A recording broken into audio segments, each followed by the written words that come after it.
नमस्कार मित्रों, marathon test series 113 Rajasthan चित्रकला व लोक कला। वीडियो को लाइक और शेयर कर दें। आगे बढ़ जाते हैं। सवाल नंबर 2500 सीरीज से है ये 2571 नंबर। सर्वप्रथम किसने राजस्थान में 1953 में कोटा में चंबल घाटी, काली सिंध नदी, झालावाड़ तथा माउंट आबू व ईडर में चित्रित शैलाश्रयों की खोज की? तो चार ऑप्शन आपके सामने हैं, उत्तर बताओ। तो अपना जो सही आंसर है वो हो जाएगा वीएस वाकणकर ने। इसमें व्याख्या देख लेते हैं, क्या दे रखा है। व्याख्या देख लेते हैं। व्याख्या में लिखा है, राजस्थान में सर्वाधिक प्राचीन चित्रित ग्रंथ 1060 में रचित औध नियुक्तिवर्ती दास वेकाली का सूत्र चूर्णी जैसलमेर भंडार में मिले हैं। विशुद्ध राजस्थानी चित्रकला का जन्म कब से माना जाता है? 1500 ईस्वी के आसपास मान सकते हैं। राजस्थानी चित्रकला की जन्मभूमि मेदपाट मेवाड़ है, जो अजंता शैली से पूर्णतया प्रभावित है। आगे बढ़ जाते हैं। सवाल नंबर, राजस्थानी चित्रकला का सबसे पहला वैज्ञानिक विभाजन किसने किया था? बता दें कि सबसे पहला वैज्ञानिक विभाजन किसने किया? चार ऑप्शन आपके सामने हैं। तो अपना इसमें आंसर हो जाएगा आनंद कुमार स्वामी ने। थोड़ा इम्पोर्टेंट प्रश्न है ये। आनंद कुमार स्वामी, इन्होंने 1916 में अपनी पुस्तक राजपूत पेंटिंग्स में ये विभाजन किया। राज्य की चित्रकला को अब मैं थोड़ा व्याख्या बता देता हूँ। इसमें मित्रों हर क्वेश्चन के पीछे व्याख्या भी की गई है, ताकि अलग जो जितने भी सवाल बनते हैं वो इसमें समाहित हो सके। क्या कह रहा है व्याख्या में? इन्होंने 1916 में राजपूत पेंटिंग्स जो इनकी पुस्तक थी, इनमें इन्होंने विभाजन किया। राज्य की चित्रकला को कुमार स्वामी, ओसी गांगुली, हेवेल ने राजपूत चित्रकला कहा है, जबकि W.H. ब्राउन ने इसे क्या कहा है? Indian paintings. अपनी ग्रंथ है इंडियन पेंटिंग्स, उसमें प्रदेश की चित्रकला को राजपूत कला कहा। किसने? W.H. ब्राउन ने। उपरोक्त मतों का खंडन कर रायकृष्ण दास ने इस चित्रकला को क्या नाम दिया? राजस्थानी चित्रकला। तो मित्रों आपको पूछ ले कि राजस्थानी चित्रकला का सर्वप्रथम नाम राजस्थानी चित्रकला किसने दिया? तो ये अपना रायकृष्ण दास है, इन्होंने दिया। अब देखो, पुस्तकों के प्रकाशन के आधार पर विद्वानों के संबंध देख लेते हैं। मोतीचंद श्रीधरे और आर के वशिष्ठ, इनका संबंध कहाँ से आता है? मेवाड़ से आता है। एरिक डिक्सन, फयाज अली, इनका कहाँ से आता है? किशनगढ़ से आता है। प्रमोद चंद, W.H. आर्चर, इनका आता है कोटा बूंदी से। और महाराज वर्जेंद्र, इनका पूर्णतः कोटा से आता है। राजस्थानी चित्रकला की विशेषताएं बताइए। तो राजस्थान चित्रकला की विशेषताओं को चार ऑप्शन है। लोक जीवन, जुड़ाव, विषय वस्तु, विविधता, विभिन्न रंगों का संयोजन, प्राकृतिक परिवेश, ये भी मिलते हैं। भक्ति श्रृंगार के चित्र भी मिलते हैं, सजीव चित्रण भी मिलते हैं, महलों, किलों, मंदिरों का भी समावेश मिलता है। प्राकृतिक सौंदर्य के साथ साथ नारी सौंदर्य, सजीव चित्रण, राजाओं सामंत का संरक्षण भी मिलता है। ये सारी चीज़ें इनमें शामिल। आगे बढ़ जाते हैं। राजस्थान चित्रकला के शैलियों को भौगोलिक व सांस्कृतिक आधार पर कितने भागों में बांटा गया है? 3, 5, 6 और 4 ऑप्शन में से बताना है।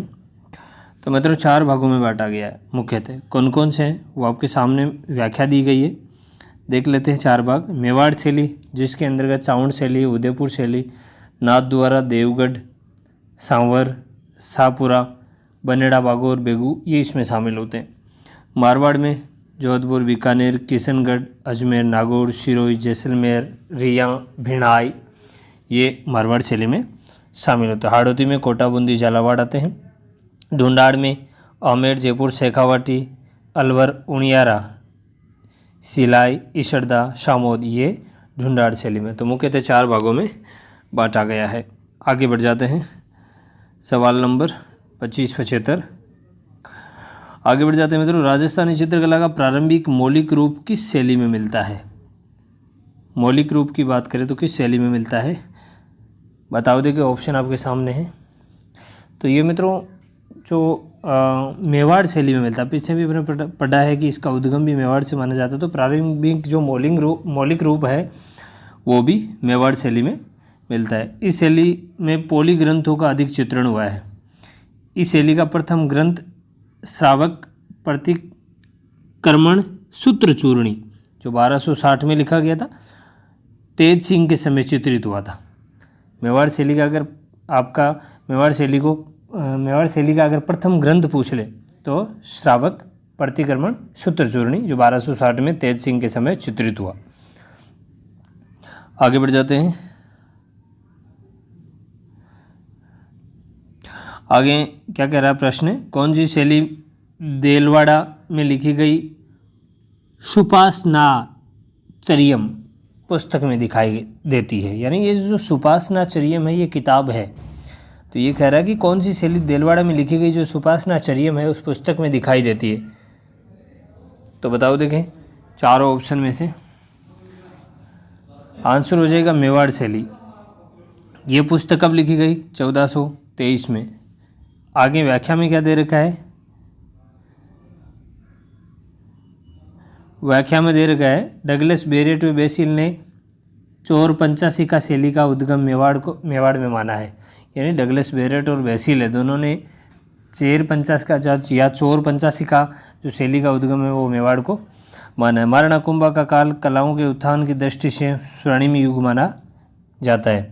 उदय सिंह के काल में बने चित्र में भागवत पुराण का परिजात आवरण जो चित्र था 1540 में लिखा गया, मेवाड़ के चित्रकार नाना राम की कृति है।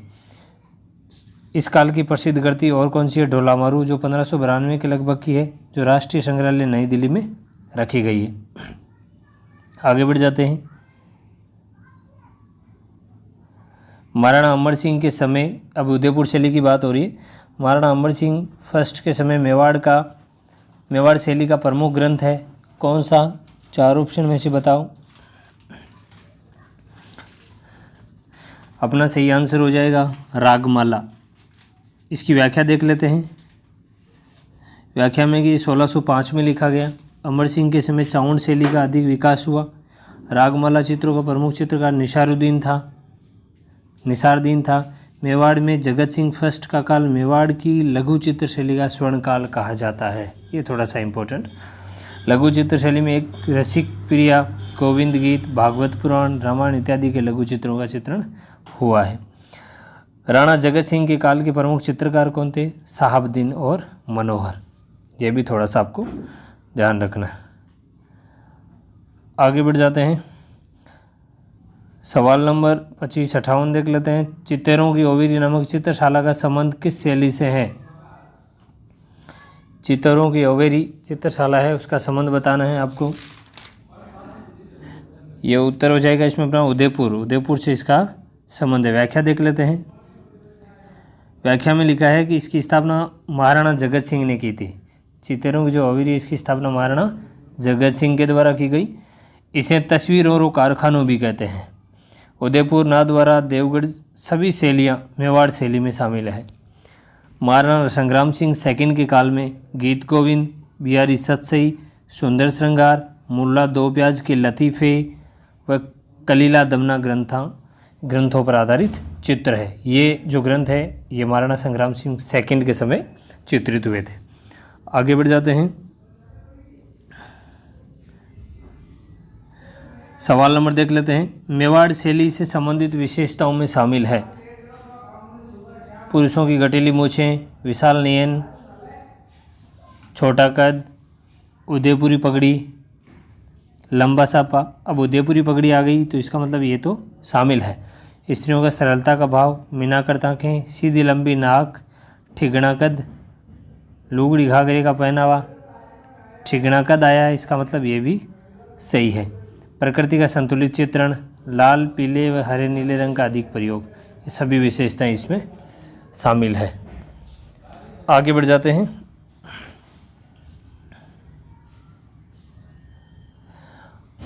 अब आगे नाथद्वारा शैली में मेवाड़ शैली का दूसरा प्रमुख दौर किस शैली में दिखाई देता है? ऐसा अगर आपको पूछा जाए तो अपन पढ़ ही रहे नाथद्वारा शैली, तो इसका जो आंसर है वो भी क्या हो जाएगा? नाथद्वारा शैली। नाथद्वारा में पुष्ट मार्गीय संप्रदाय की भारत पर सिद्धपीठ है, जो श्रीनाथ भक्ति का प्रमुख केंद्र होने के कारण मेवाड़ चित्र परंपरा में नया अध्याय जोड़ता है। आगे बढ़ जाते हैं। आगे कह रहा है कौन सी शैली उदयपुर शैली व ब्रज शैली का समन्वित रूप है? बताओ देखें। उदयपुर शैली और ब्रज शैली का समन्वित रूप, इसका अपना सही आंसर हो जाएगा यही नाथद्वारा शैली। व्याख्या देख लेते हैं। व्याख्या में लिखा गया कि नाथद्वारा शैली की मौलिक देन श्रीनाथ जी के स्वरूप के पीछे सजा के लिए बड़े आकार के पर्दे पर बनाए गए चित्र पिछवाइयाँ हैं। यानी पिछवाइयों का संबंध किनसे? नाथद्वारा शैली से। इस शैली में कृष्ण चित्र, यशोदा, नंद, बाल गवाल, वल्लभ संप्रदाय, श्रीनाथ जी की आकृति, गायों का दृश्य, सघन वनस्पति, कदली वृक्ष आदि प्रमुख चित्र है। नाथद्वारा शैली के प्रमुख चित्रकार कौन है? बाबा रामचंद्र है, नारायण है, चतुर्भुज है, रामलिंग है, चंपालाल है, घासीलाल है, तुलसीराम। इन लोगों का नाम प्रमुख चित्रकार के रूप में शामिल होता है। आगे बढ़ जाते हैं।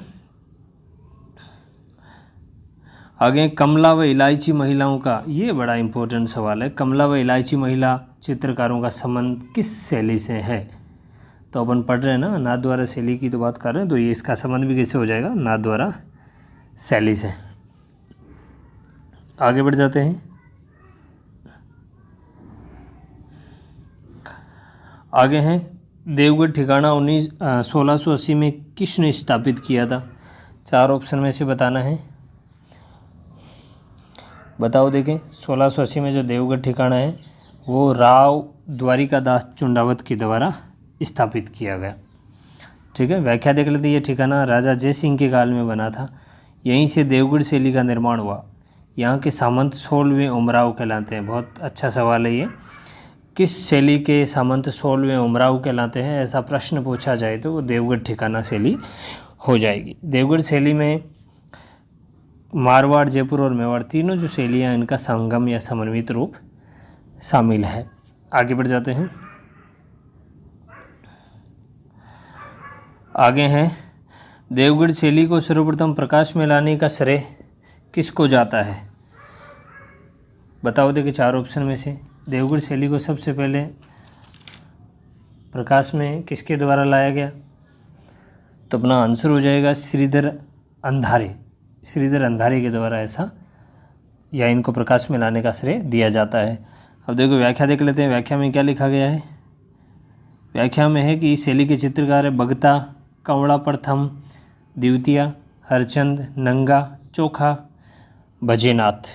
ये सभी इस शैली के प्रमुख चित्रकार। इस शैली के चित्र विषय किससे संबंधित है? प्राकृतिक परिवेश है, शिकार के दृश्य है, अंतपुर है, राजसी ठाट बाट, श्रृंगार सवारी आदि का चित्रण हुआ है। इस शैली में पीले रंग की बहुलता है, ये थोड़ा सा ध्यान रखेंगे। इस शैली के भित्ति चित्र अजारा की ओवरी और मोती महल आदि। अब देखो जो अपन ने पहले पढ़ा था चित्तौरों की ओवरी, जो तो उदयपुर में है, ठीक है, और अजारा की ओवरी है वो अपन इस शैली में पढ़ रहे हैं, देवगढ़ शैली में। ठीक है, किसकी? अजारा की ओवरी। ये थोड़ा सा डिफरेंस आप ध्यान रखेंगे। आगे देखते हैं। सवाल नंबर 1 मिनट। सवाल नंबर 25-85 है। मारवाड़ क्षेत्र की चित्रकला का वैभव मूलतः किस शैली में देखने को मिलता है? मारवाड़ शैली की चित्रकला का जो वैभव है मूलतः किस शैली में देखने को मिलता है? तो ये सभी मारवाड़ की शैलियाँ हैं, लेकिन इसमें से ज़्यादा जो मूलतः जो वैभव है वो किस शैली से संबंधित है? तो वो अपना आंसर हो जाएगा जोधपुर। व्याख्या देख लेते हैं। व्याख्या में क्या लिखा है? व्याख्या में लिखा है तिब्बती इतिहासकार लामा तारानाथ ने 16वीं सदी में मारू देश में चित्रकार श्रृंगधर का उल्लेख किया है। देखो श्रीधर अंधारे है वो तो देवगढ़ शैली से हैं, और जो श्रृंगर है वो जोधपुर शैली से संबंधित है। नाम में भी थोड़ा सा आप कन्फ्यूज ना होवे, अच्छी तरीके से समझें। श्रृंगधर को पश्चिम भारत की यक्ष शैली का जन्मदाता माना जाता है। बहुत बढ़िया सवाल है। श्रृंगधर को पश्चिम भारत की यक्ष शैली का जन्मदाता माना जाता है। ये शैली यक्ष शैली के प्रारंभिक चित्रावेश हमें प्रतिहारकालीन ओध नियुक्तिवर्ती से मिलते हैं। और नियुक्तिवर्ती जैसलमेर से संबंधित अपन ने बताई थी शुरुआत में। आगे देखो, मारवाड़ी शैली के अंतर्गत जोधपुर, बीकानेर, किशनगढ़, अजमेर, ये सारी शैलियाँ, ये आप जानते भी हैं, सारी शैली इसमें सम्मिलित होती है। आगे बढ़ जाते हैं। बात आ रही है जोधपुर शैली की। देखो पहले प्रश्न देख लेते हैं। एक मिनट प्रश्न देख लेते हैं। प्रश्न क्या कह रहा है? मारवाड़ में कला संस्कृति को नवीन परिवेश देने का श्रेय किसको जाता है? तो 2586 नंबर सवाल है। ऑप्शन आपके सामने, बताओ देखें। मारवाड़ में कला व संस्कृति को नवीन परिवेश देने का श्रेय जाता है मालदेव को। किसको जाता है? मालदेव को। व्याख्या देख लेते हैं। व्याख्या में क्या लिखा गया है? इस काल की प्रतिनिधि चित्र शैली के उदाहरण हमें चौखेलाव मेल से तथा चित्रित उत्तराध्ययन सूत्र से प्राप्त होते हैं। 1610 में लिखित व चित्रित भागवत मेवाड़ एवं मारवाड़ की अनेक विशेषताओं से युक्त है। सन 1623 में कलाकार वीर जी द्वारा पाली के प्रसिद्ध वीर पुरुष विठलदास चंपावत के लिए रागमाला चित्रशैली का चित्रित की गई थी। ये चित्रावली छोटे आकार की इखैरी वसली पर निर्मित शुद्ध राजस्थानी चित्र शैली है। आगे बढ़ जाते हैं। लिखा है कि किसके शासनकाल में मारवाड़ में सबसे अधिक सुंदर व प्राणवान चित्र बने? बताओ देखें। तो ये बात है अपने महाराजा अजीत सिंह के समय की बातें हैं, जहाँ सबसे अच्छे सुंदर व प्राणवान चित्र बने थे। अब देखो इसमें व्याख्या क्या कह रहे हैं। व्याख्या में लिखा है कि अभय सिंह के समय चित्रकार डालचंद प्रसिद्ध था। जोधपुर शैली में अभय सिंह के समय डालचंद चित्रकार प्रसिद्ध था। डालचंद के प्रसिद्ध चित्र कौन कौन से? एक तो अभय सिंह जी नृत्य करते हुए दिखाया गया है 1725 के समय, मेहरानगढ़ संग्रहालय में है ये। ठीक है। कुंवर संग्राम सिंह चित्र जो जयपुर में मिलते हैं। महाराजा मान सिंह 1803 से 1843 के समय, इनके समय चित्रकार कौन थे? अमरदास भाटी, दाना भाटी, शंकरदास, माधोदास, रतन सिंह भाटी और शिवदास। ये महाराजा मान सिंह से संबंधित चित्रकार या इनके समय के चित्रकार। आगे बढ़ जाते हैं। आगे देखते हैं। आगे है कि जोधपुर मारवाड़ शैली का प्रधान विषय क्या रहा है? बताओ देखिए मित्रों, 4 ऑप्शन आपके सामने। 4 में से इनका प्रधान विषय कौन सा माना गया है? तो प्रेमाख्यान, यानी प्रेम की व्याख्या, प्रेम से संबंधित रचना या चित्रण यहाँ ज़्यादा होते थे। देखो प्रमुख प्रेमाख्यान क्या है? ढोला मरवण, मूमल महिंद्रा, रूपमती, बाज बहादुर, कल्याण रागिनी, ये इनके उदाहरण मिलते हैं। आगे बढ़ जाते हैं। जोधपुर शैली की विशेषताएं बताओ 4 ऑप्शन में से। तो ये तो मित्रों सारी विशेषताएं शामिल है इसमें, यानी कि पुरुष लंबे चौड़े होते हैं, गठन बदले वाले, गलमूछ यानी मूछ गाल तक लंबी होती है, ऊंची पगड़ी, राजसी वैभव वाले होते हैं। स्त्रियां ठेठ लहंगा पहनती है, थोड़ा सा ध्यान रखेंगे। राजस्थानी लहंगा तो मेवाड़ वाली भी पहनती है, लेकिन ठेठ लहंगा है जो, ठीक है, पूरा लंबा, वो जो है राजस्थानी जो लहंगा है वो जोधपुर शैली से संबंधित है। ओढ़नी व लाल फुदनों वाली प्रमुख प्रयोग करती थी। ऐसी ओढ़नी, कैसी? लाल फुदनों वाली जो ओढ़नी होती थी। बादाम सी आँखें, ऊँची पाग, ये जोधपुर की विशेषता। ये सभी विशेषताएं इसमें शामिल है। अब आगे बढ़ जाते हैं। बीकानेर शैली की बात है। प्रश्न है 2590। बीकानेर शैली का प्रादुर्भाव माना जाता है, यानी प्रारंभ माना जाता है। कब से माना जाता है? 4 ऑप्शन में से बताओ देखें। ये बात है मित्रों 16वीं सदी के अंत की, यहाँ से इसकी शुरुआत मानी जाती है। व्याख्या देखते हैं क्या लिखा है। इस शैली के प्रारंभिक चित्र भागवत पुराण में है, भागवत पुराण में मिलते हैं। अब भागवत पुराण एक चित्र नानाराम की कृति भी थी, जो कहाँ थी? अपने मेवाड़ से संबंधित उदय सिंह के समय। ठीक है। मुगल कलाकार उस्ता अली व उस्ता हामिद रुकनुद्दीन कलाकारों से प्रभावित होकर राय सिंह ने इनको बीकानेर ले आए और फिर इनकी कलाकृतियाँ से बीकानेर शैली का निर्माण हुआ। ये भी अतिरिक्त चीज़ें ध्यान रखेंगे। आगे बढ़ जाते हैं। अब देखते हैं प्रश्न संख्या है आगे।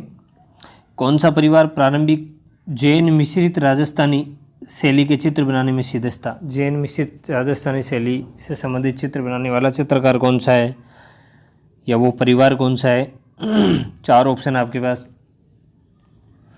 आंसर हो जाएगा मथेरण परिवार। अब जो उस्ता परिवार है उसका क्या काम था? मुगल शैली के चित्र व उस्ता कला के प्रवर्तक माने जाते हैं। बाकी व्याख्या भी देख लेते हैं।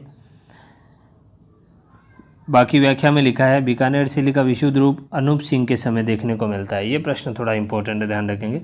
अनूप सिंह के समय प्रसिद्ध चित्रकार कौन थे? रामलाल, अली राजा, हसन, ये सारे थे। महाराजा अनूप सिंह के समय उस्ता परिवार ने हिंदू कथाओं, संस्कृत, हिंदी, राजस्थानी काव्यों के आधार पर कई चित्र बनाए।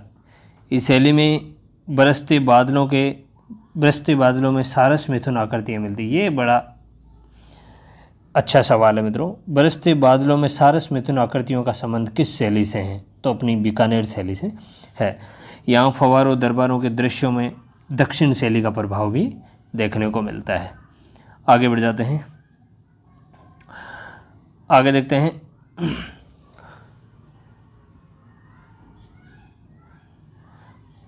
आगे हैं किशन सिंह ने कब किशनगढ़ शैली की नींव डाली थी? बताओ, देखें। 8 में, 1609 में, 10 में और 11 में। 4 ऑप्शन है, तो अपना जो सूटेबल आंसर है वो हो जाएगा ब, मतलब 1609 की बात है। 1609 में नींव डाली गई। यहाँ के राज परिवार पर वल्लभ संप्रदाय के प्रभाव के कारण इस शैली में राधा कृष्ण का चित्रण खूब हुआ है। राजा सावंत सिंह का काल 1748 से 1764 का जो समय है वो किशनगढ़ शैली का स्वर्ण काल कहलाता है। ये थोड़ा सा ध्यान रखेंगे आप। 48 से 64 का जो समय है वो स्वर्ण काल कहलाता है। सावंत सिंह का उपनाम क्या था? नागरीदास। कई बार पूछा गया सवाल है ये। यहाँ का प्रमुख चित्रकार, ये भी काफ़ी अच्छा सवाल है, मोर ध्वज निहाल चंद। अन्य चित्रकार नानक राम। अब नाना राम तो मेवाड़ से हैं, जबकि नानक राम अपने यहाँ किशनगढ़ शैली से। सीताराम, सूरज ध्वज, मूलराज, बदन सिंह, रामनाथ, स्वयराम, लालड़ी दास, ये सारे किशनगढ़ शैली से जुड़े हुए कलाकार। बणी ठणी, 1 मिनट। बणी ठणी को किसने भारत की मोनालिसा कहा? बड़ा सिंपल सा सवाल है, कई दफ़े आपके सामने आया है और आपने सही जवाब भी दिया है इसका। तो सही आंसर हो जाएगा एरिक डिकिंसन। अब देखो, ये थोड़ा सा नाम में डिफरेंस करके पूछ सकता है, जैसे एरिक डिकिंसन है, विलियम डिकिंसन है, ठीक है, ऑजकुड डिकिंसन दे दे, तो वो थोड़ा सा ध्यान रखना। भारत सरकार ने 1973 को डाक टिकट भी इस पर जारी किया था। आगे देखते हैं अगला सवाल। सवाल नंबर है किशनगढ़ शैली की विशेषताएं। तो मैं आपको बता दूं, किशनगढ़ शैली है, इसकी जो विशेषताएं हैं ये सारी विशेषताएं इसमें शामिल की गई है। देखो, यहाँ पुरुषों में लंबा इकहरा नील छवियुक्त शरीर है, मोती जड़ित पगड़ी। ये थोड़ा सा ध्यान रखेंगे आप। मोती जड़ित जो पगड़ी है वो किशनगढ़ शैली की विशेषता है। उन्नत ललाट है, विशाल अरुणाभय नयन मिलते हैं, ठीक है। पुरुषों की बात हो रही है। स्त्रियों में लंबी गौरवर्ण नुकीली चिबुक, सुराईदार गर्दन, पतली कमर है। ये थोड़ा सा ध्यान रखेंगे। लंबी पखुड़ी वाली आंखें, ये भी यहाँ इम्पोर्टेंट है। बाकी यहाँ दूर दूर तक, ये थोड़ा सा तीसरा जो 6 नंबर है ये बड़ा इंपॉर्टेंट है। दूर दूर तक फैली झील की आकृति भी है। हंस व सारस वहाँ तैरते हुए हैं। तैरती नौकाएं भी दिखाई गई है। रंग बिरंगे उपवन है। चांदनी रात में राधा कृष्ण की क्रीड़ाएँ, क्योंकि यहाँ नाथद्वारा शैली का जो प्रकोप रहा है वहाँ, तो इस वजह से बादलों का सुंदर चित्रण भी है। यहाँ प्रमुख रंग सफ़ेद, गुलाबी, सलेटी व सिंदूरी मिलते हैं। आगे बढ़ जाते हैं मित्रों। अजमेर शैली की बात हो रही है। अजमेर शैली में क्या है कि अजमेर शैली के प्रमुख चित्रकार है, तो बताओ, देखें भाई। जोनिया का चांद, सांवर का तैयब जी, नांद का रामलाल जी भाटी, सभी चित्रकार इसमें शामिल है। अन्य प्रमुख चित्रकार कौन कौन से? खरवा के जाल जी, नारायण जी भाटी, मसूदा के माधो जी अजमेर में है, अल्लाह बख्श अजमेर है, उन्ना व साहिना आदि प्रमुख चित्रकार, साहिबा आदि प्रमुख चित्रकार इससे शामिल है। राजनीतिक उथल पुथल व धार्मिक प्रभावों के कारण इस शैली में दरबारी व सामंती संस्कृति का प्रभाव रहा है। ये थोड़ा सा आप ध्यान रखेंगे। आगे देखो, प्रश्न संख्या 2595, किस शैली की ऐसी कलम रही है जिसमें हिंदू मुस्लिम ईसाई धर्म का समान प्राश्रय मिला है? ये इंपॉर्टेंट सवाल है मित्रों। बड़ा अच्छा सवाल है। किशनगढ़, अजमेर, नागौर और जोधपुर। तो इसका सही आंसर हो जाएगा अपना अजमेर में, जहाँ हिंदू, मुस्लिम और ईसाई तीनों का समन्वय देखने को मिलता है। जूनिया के चांद द्वारा अंकित राजा पाबूजी का जो चित्र है 1698 में बनाया गया था, का व्यक्ति चित्र इस शैली का प्रमुख उदाहरण है। जूनिया चांद द्वारा बनाया गया राजा बापू जी का जो चित्र है, सॉरी पाबूजी का, 1698 में। आगे देखते हैं इसमें और व्याख्या क्या दी गई है। और व्याख्या में यहाँ नागौर शैली और गाणेश्वर जो गाणेराव शैली है दोनों के बारे में बताएगा। नागौर उपशैली क्या है, यहाँ वर्धावस्था के चित्र, ये इंपॉर्टेंट है मित्रों। वर्धावस्था के चित्र किससे, नागौर उपशैली से संबंधित है। जैसलमेर शैली में विकास मारावल, हरराज अके सिंह मूलराज के समय हुआ। मूमल है, ये तो नॉर्मली पूछा ही जाता है, सभी को पता ही है, ये एकदम स्थानीय शैली है। ये पूछा जा सकता है। वह चित्र शैली जिस पे मुगल व जोधपुर शैली का बिल्कुल या अन्य शैलियों का प्रभाव नहीं है, वो स्थानीय शैली है, तो वो कौन सी है, जैसलमेर वाली हो जाएगी। ये बड़ा अच्छा सवाल है। घाणेराव शैली ये मारवाड़ की उपशैली है। घाणेराव शैली क्या है, मारवाड़ की उपशैली है। ये थोड़ा सा ध्यान रखें। यहाँ के चित्रकार कौन है, नारायण, छज्जू, करपाराम, ये पूछा जा सकता है। आगे बढ़ जाते हैं। अब देखो हाड़ौती शैली आ गई, तो अपना जो सवाल है 25 चिन्ह में है क्या है, हाड़ौती शैली में शामिल शैलियाँ हैं। तो अपने पहले भी पढ़ा है, कोटा, बूंदी, झालावाड़ सारी इसमें शामिल है। व्याख्या देख लेते हैं। व्याख्या में क्या लिखा है, एक मिनट करो। व्याख्या में लिखा है बूंदी शैली मेवाड़ चित्रकला से प्रभावित थी। बूंदी शैली का विकास राव सत्रसाला हाड़ा के काल में विशेष रूप से हुआ माना जाता है।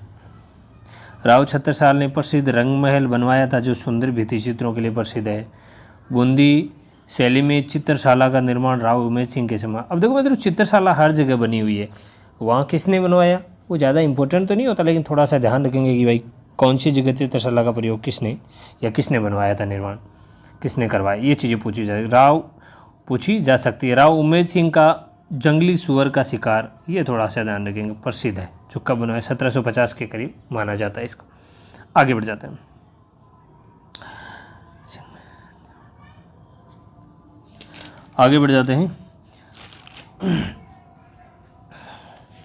आगे बूंदी शैली के प्रमुख चित्रकार कौन थे, ये सभी थे, सुरजन, रामलाल, अहमद अली, श्री किशन, साधुदास, ये साधुराम, ये सारे बूंदी शैली के प्रमुख चित्रकार थे। विशेषताएं देख लेते हैं। लंबे पतले शरीर, मुख गोलाकृति वाली स्त्रियां, उमड़ते काले बादल, ये थोड़ा सा इंपॉर्टेंट है मित्रों, थोड़ा सा ध्यान रखेंगे। उमड़ते काले बादल, बिजली चकाचौंध, घनघोर वर्षा, ठीक है, नदी में जल तरंगे, हरियाली, चहकती चिड़िया, कालाबाजी वानर, ये किस शैली से संबंधित है। तो ऐसा प्रश्न पूछा जाए तो ये शैली हो जाएगी अपनी बूंदी शैली। श्वेत, गुलाबी, लाल, हिंगलू रंगों का भी यहाँ प्रयोग मिलता है।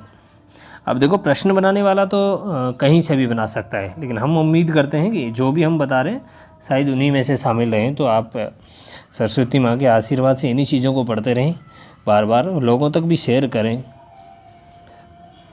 आगे बढ़ जाते हैं।